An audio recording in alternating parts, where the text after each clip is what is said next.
want to talk to you about being a rebel. You might not think of yourself as a rebel, but you might be more of one than you think. To be a great parent today, you need to be courageous enough to visit your past. How did your parents raise you during your teenage years? What was the experience like? And what did your parents teach you? What values did they pass down to you? It's so important to think back to that time, and even if it's painful for you, because the pain can have a purpose. It can show you where you need to rebel. Your parents weren't perfect, just like you aren't. So there has to be some areas where you can give your teenager a better experience than you got. That's something you would, that is something that you would rebel against from your past. A great exercise for you to do is, after you watch this video, go grab a piece of paper and make a list of different ways you want to rebel from the way you were raised. In this case, rebellion is a very good thing. It can be one of the greatest gifts your teenager ever receives. The second part of this exercise is to do the repeat.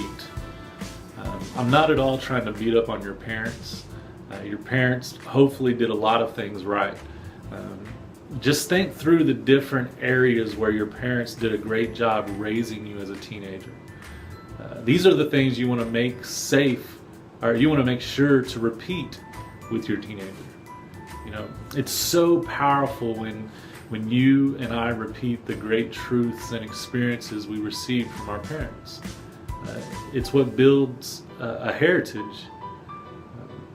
So as you get that piece of paper where you made your rebel, list and make a list called repeat, and fill it up with different ways that you're going to give your teenager what was given to you, the things your parents did right. 1 Corinthians 11:1 says, "Follow my example as I follow the example of Christ." I love that passage of scripture because it boldly proclaims that I'm not afraid to take responsibility and set a path for you to follow. And as a parent, you're making a path for your teenager to follow.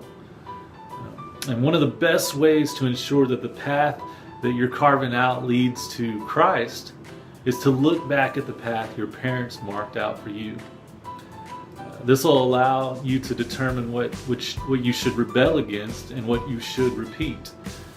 I'm so proud of you today for taking time to consider how important it is to lead your teenager on a path towards Christ and setting them up to do the same thing one day for their children.